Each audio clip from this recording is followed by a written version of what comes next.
Once upon a time in the kingdom of Dearborn. Would you like to hear the end of this story? You will, this week on Motoring 2001.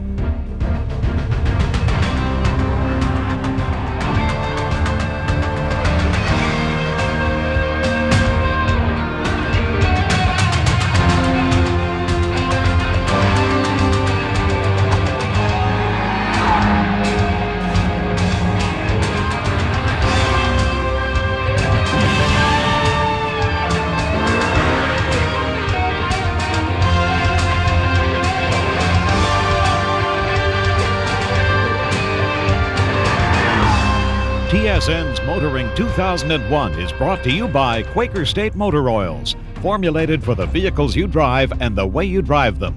And Midas. Keep a good thing going. Go Midas.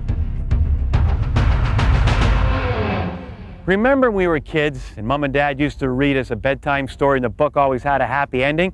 Well, of course, we grew up and realized that life doesn't always work out that way. Although in the automotive world, there's been a book that has created a lot of happiness, at least for the Ford Motor Company, and that book has been about the Ford Explorer. And you know, for over 10 years, the Explorer has been #1, attracting over 3.5 million drivers. And the company was just about to bring out a sequel when the bubble burst. Well, not exactly a bubble, it was a tire, a Firestone tire, and oh, things got messy. They had to delay the sequel till 2002, and you begin to wonder if this story will have a happy ending. Well, this week we're going to check out the new Explorer and try and find out if this tire issue has tarnished what has been a bestseller. The Firestone tire situation has been unfortunate. We're trying to respond, protect our customers, get the Firestones off the road that were in the lot that really seemed to be producing the problems. We had code developed with Firestone, this vehicle, but we found it's necessary to really respond to our customers' concern to release customer tire choice on the new Explorers. So in the base model, you'll be able to receive either the Michelin or the Firestone base tire, and in the high series, either the Goodyear or the Firestone. Well, you look at the sales numbers, and the October sales numbers, overall they were down 16%, but you dig behind the numbers and the retail sales were down 25%. And what they've been making up some of the loss by selling into fleets and cutting costs, cutting the price. So obviously the consumers are out there. But the other thing the consumers are saying is that they don't mind the vehicle, but they do mind the tires. And there's some analysts out there who are suggesting that if they just got rid of their relationship with Firestone, it would solve all their problems right away. So how that's going to shake out, we don't know, but it definitely has hurt them recently. The whole tire issue, do you think it's tarnished the Explorer? We don't think so. We think there's some short-term concerns that we have, and we're going to address them. But our number one priority right now is to get those recalled tires off the road, and we're doing just that. We just celebrated, as you know, our 10th birthday. The vehicle really started its life around 1990 as a Ranger-based, pickup truck-based vehicle. The Ranger-based platform really has pretty much seen its day, and we needed an all-new chassis, an all-new platform, and really a fresh and start. So the 2002 Explorer is really brand new from the ground up. We've got a wider tread, a longer wheelbase. We kept the overall length because we really wanted the positioning of the Explorer to stay where it was between the Escape and the Expedition. We have a third row seat, so we offer now a seat that's always with you. It's always gives you a flat load floor, and yet you can carry those extra passengers if you need to. And yet the overall size is still gives you that nimble and capable parking and ease and handling that even the present Explorer has. We've improved the torque curve on the 4-liter base engine. We've made the engine quite a bit quieter. We've also matched it up with an all-new 5-speed automatic transmission. This was a transmission that we developed initially for the Lincoln LS and the Jag S-Type. And then for the first time, we put the all-aluminum 4.6-liter 2-valve V8 in. That's 240 horsepower. Again, we've talked about it being evolutionary versus revolutionary. Really, for the styling side of things, again, it's just more evolutionary when you actually drive the vehicle. That's when you're really going to see the difference. the rear independent suspension, coil-on shock at all four wheels will really show customers that this vehicle drives significantly better than the previous model. You know, the marketplace is very conservative with this. My personal opinion is that I'd like to see more stretch with it. I'm not sure that I'm representative of their buyer force. What they have done is develop a truck that is a truck in a marketplace where a lot of these vehicles are car-based. And so if that's the niche that they're trying for, they've been successful. But it still is a truck, and that has some downsides to it. Whether or not they'll be able to maintain, 400,000 plus sales with a truck-based sport utility in a marketplace filled with a lot nicer riding vehicles now, that's the big question for them, even with the changes they've made, especially to the rear suspension. Our plan is to succeed in the sport utility category for the Explorer with the new capabilities on just vehicle dynamics and handling, independent rear suspension. I mean, those aspects alone make this vehicle a whole new level. It raises the bar substantially. I think they've just made it better. They have tied it in a family resemblance with a Focus, with a new kind of flared sides. But yes, they've been smart by keeping that family resemblance overall. They've made it wider, they've made it quieter. The improvements they've made are substantial. Ford will once again probably end up becoming the #1 seller, and that the tire issue will slowly fade away. Is the story going to have a happy ending then? This story will have a happy ending.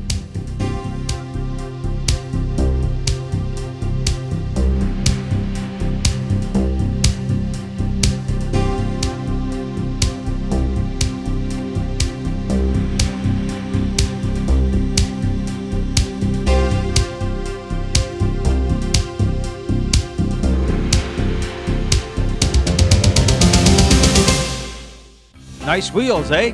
Well, on the right vehicle, they would be. More whining later on Kenzie's Corner.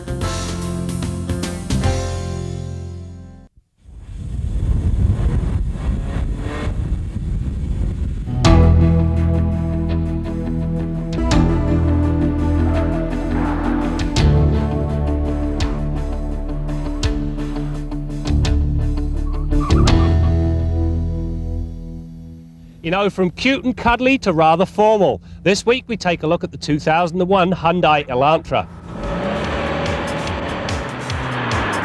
Among the many changes for the better is an extension to the wheelbase. The 60mm stretch not only yields more room in the rear, it improves the ride.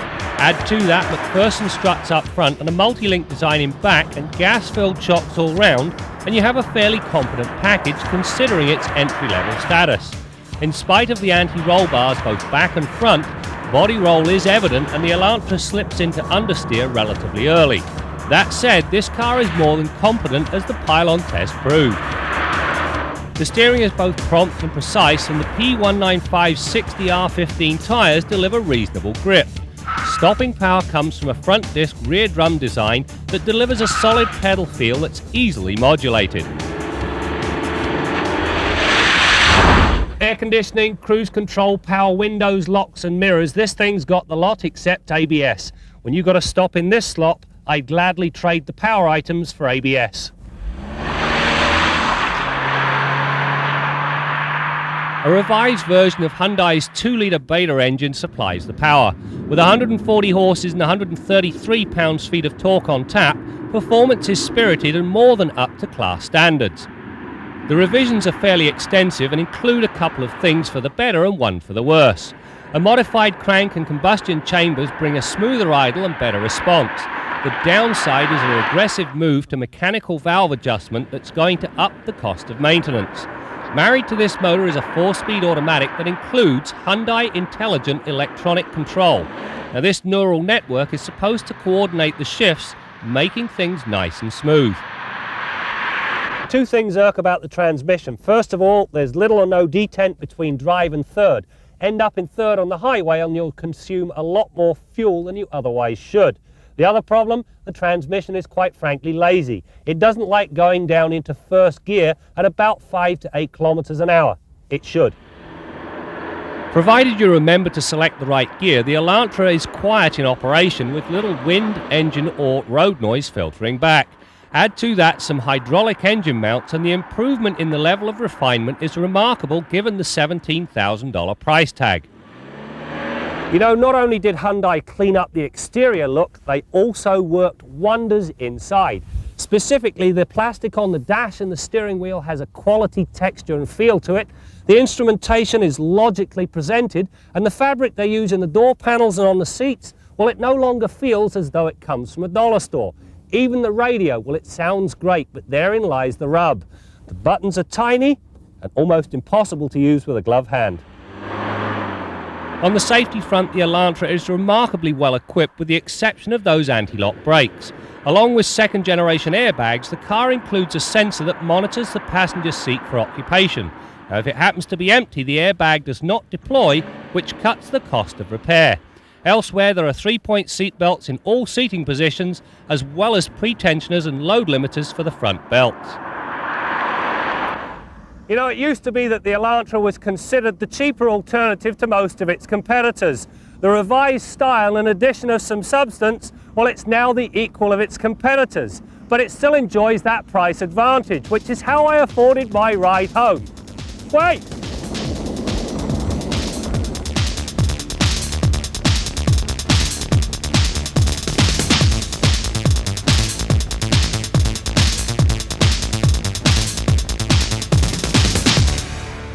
Our Midas tip of the week concerns anti-lock brake systems. I'm sure you've all driven or maybe own a vehicle with anti-lock brakes. There's a whole lot of them out there today, and it's important that you're familiar with the feel of these systems when they intercede.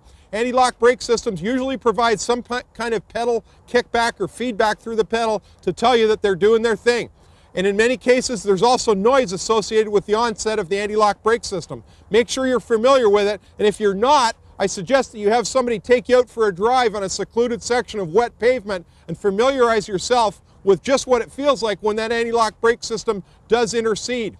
You should be familiar with it. Now, the fact that it does cut in is sometimes a diagnostic tool for other things on your vehicle as well, because the performance of the anti-lock brakes is closely tied to the available grip at all 4 tires. Now, the idea of anti-lock brake systems is to prevent the wheels from locking up so that you can apply maximum braking and still retain steering control of the vehicle. Now, if you're feeling your anti-lock brake system intercede more frequently than it used to in wet or slippery conditions, that in itself could be an indicator that you're getting down on tire tread depth, or maybe your tires are just getting old or they're underinflated or something. In any case, it's something to pay attention to. It's important feedback information that you need to be connected with to safely drive your vehicle. That's your Midas tip of the week.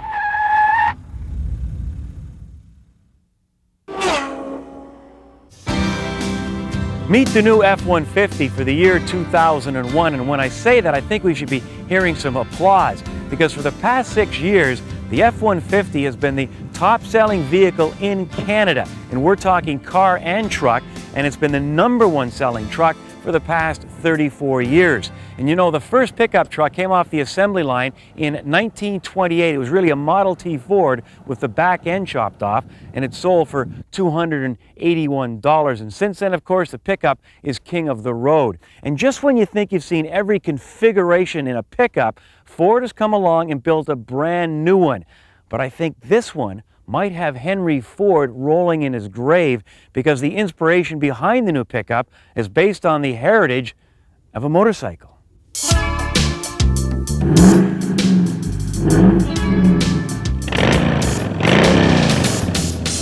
Harley and Ford both have their 100th anniversary in 2003.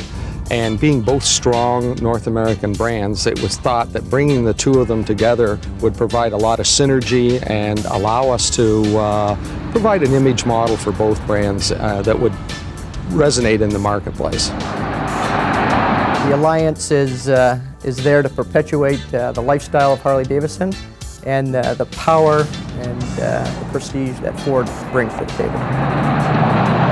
We had talked about putting such things as dropping an SVT engine in it, and they didn't feel that that was really their brand or the image that they wanted to project to the market. They very, very demanding as to how you present this vehicle, very protective of it. They didn't want anything gaudy. We talked about chroming different parts of the vehicle, and they were very, very sensitive to anything that might have a negative impact on their brand.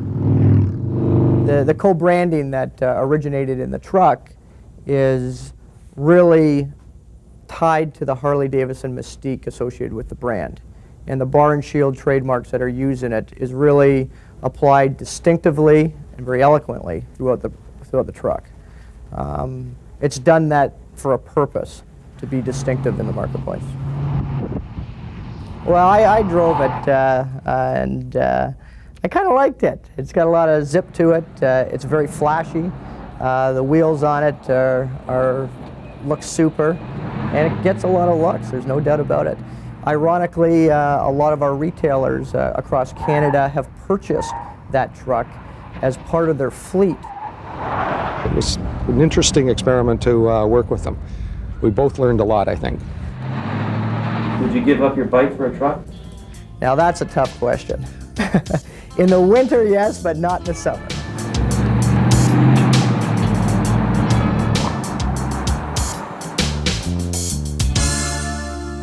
We're about to head to the garage and join Bill Gardiner. As we all know, Bill is a big fan of pickup trucks, but he also has a soft spot for motorcycles. So the question to Bill is, if he has the choice, what's it going to be, the truck or the bike? Brad, you know, there's times when I wonder if there was life on this planet before the pickup truck. I know I couldn't live without mine. Last year mine got written off in an accident. It was 5 months before I replaced it with another used pickup. And I'll tell you, it's the worst 5 months of my life. Finally, I got that truck and I was happy. So no, I gotta have the pickup truck. And a motorcycle, well, I don't know if you can live without a motorcycle either. You gotta have some fun, right? Lots of guys have got the toys these days, and I'll tell you, my motorcycle is the off-road type that's gotta go in the back of the pickup truck to get where you can ride it. It's not even street legal, so I've gotta have both, right? And I know a lot of you viewers have got lots of toys, dirt bikes, snowmobiles, motorcycles, ATVs, whatever. And one thing you want to be thinking about, because these vehicles are only used seasonally, you've got fuel in the fuel system when you store that vehicle away that's going to go bad if it's in there for more than 3 months. So you need to be thinking about using fuel stabilizer. It's been around for years. We've been using it when we store away our equipment, and it really helps. What it does is it prevents the fuel that's in the tank, in the carburetor or fuel injector, all the components of that fuel system, protects them from getting damaged when the fuel goes bad. And the fuel kind of goes like varnish after months of storage, and that vehicle that ran great last season won't run great next season if you don't protect the fuel system with fuel stabilizer. Now this one is marked as being suitable as a gasoline antifreeze for snowmobiles, so they intend it to be used in every tank of gas in that snowmobile during the winter. But all your seasonal toys, when they're stored away, or not even toys for that matter, the lawnmower, snowblower, whatever, if it's got a 2 or 4 cycle gasoline engine, fill up that fuel system, fill it right full before you store it away so you don't get condensation in the metal fuel tanks,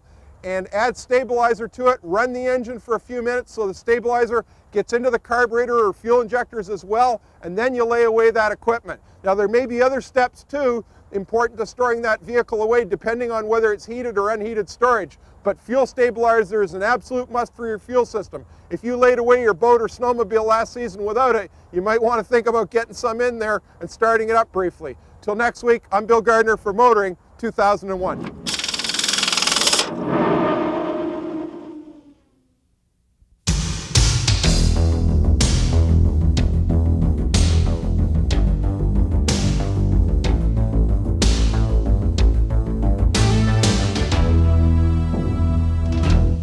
A motorcycle designer edition pickup truck with fog lights.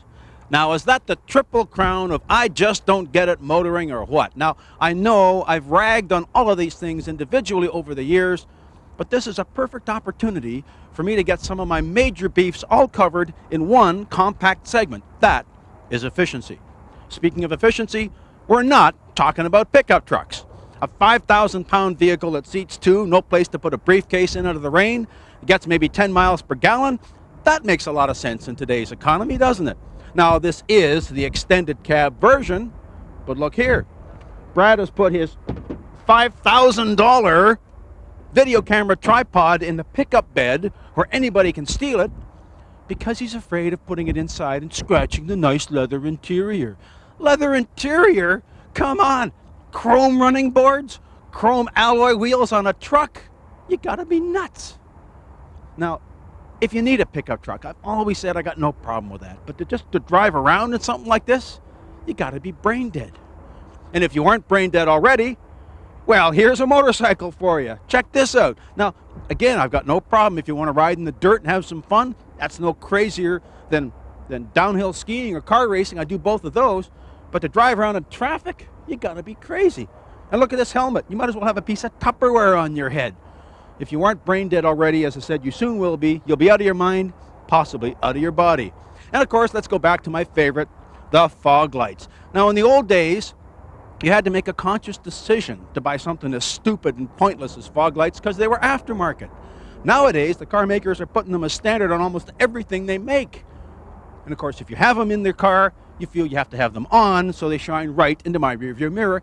Thank you very much. Now, the lights, the trucks, the motorcycles, it's all about image. It's not about substance. People think that they drive around in these things, they look tough and macho, and it's well, I'm the bravest guy here because Bill Gardiner loves these things. And oh, hi, Bill. Here's your helmet. Let me take that from you. Thank you. Go enjoy your ride. I'm Jim Kenzie. Nice looking jacket there, too.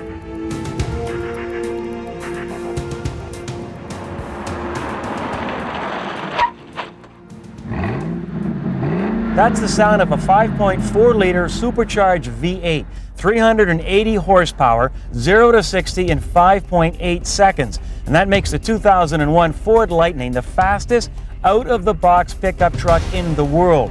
But thanks to an embargo, our lips are sealed for now.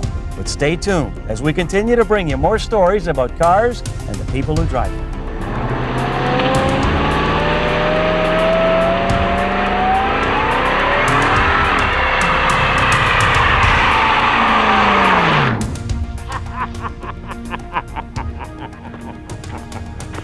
You gotta love that.